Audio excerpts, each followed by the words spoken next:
தாயே வெயில் வேற கொளுத்துக்கு இருக்கு. டீச்சர் வந்தா வேலையாக செய்ய வச்சு கொண்டு போயிருக்கேன். விட உட்காந்துட்டு வேலை செய்யலாம். சத்ரா டீ போட்டு பாய் கரக்கமா இருக்கும். உட்காந்துட்டு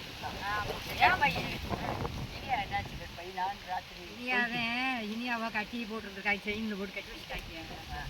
செயின்ல போட்ட மேடி கிடக்குறாக்கா கம்பி எல்லாம் கட்டின மேடிக்கு ராத்திரில அந்த நாடகத்தை பார்த்துருவாரு. ஆனா அழுப்பு வந்தாலும் விட்டுட்டு கூட நின்றுச்சானா உட்காந்து பாத்துக்கிட்டே இருக்குது. ஒரு ஆர்வமாத்தே இருக்கு. குடும்ப கதை எல்லாத்துலயும் வருது. குடும்ப கதையும் வருது, நம்ம இப்படி திருந்துறதுக்கு வருது, இவ்வளவு கெட்டு போறதுக்கு வருது.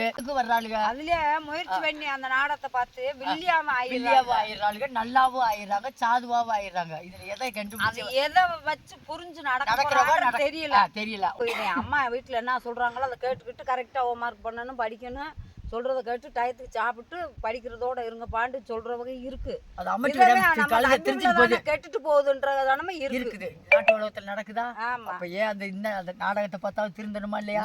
ஊர் உலகத்தை கட்டி ஆள்றாளா விட்டாளா? அந்த குடும்பத்தை நீ ஆம்பளைய ஜெயிக்கவே முடியாது. என்னைக்கு இந்த வாழ்க்கையில இன்னொரு உலகமே வந்தாலும் பெண்கள் கிட்ட ஜெயிக்கவே முடியாது. மாதிரி ஒரு கையில் வந்து நம்ம தம்பி கெட்டு போக கூடாது, தங்கச்சி கெட்டு போக கூடாது, நம்மளோட வாழ்க்கை கெட்டுட்டு கூட போகுது. நம்ம இப்ப குடும்பத்தை மட்டும் பாப்போம், பிள்ளைகளோட சேஃப்டி பார்த்து அதெல்லாம் இருக்கா. உப்பு இல்லாம சாப்பிட்டு இருக்கா. அப்ப நம்ம பெத்த பிள்ளையா இருந்தாலும் அந்த உப்பு இல்லாம சாப்பிட்டா நம்மளுக்கு மனசு எவ்வளவு கொதிக்கும். ஏன் அந்த உணர்வு இருக்க கூடாது.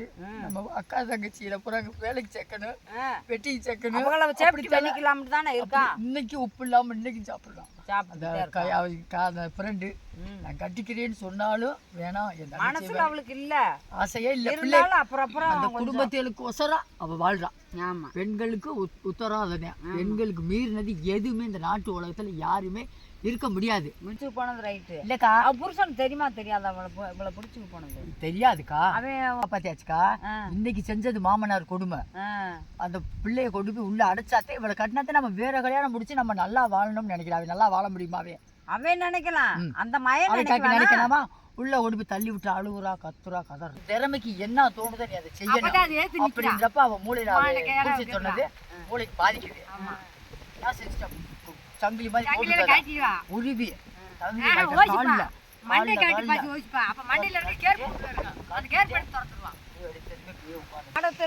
மாமனாருக்கே மாமியாளுக மாதிரி பாக்குறாங்க.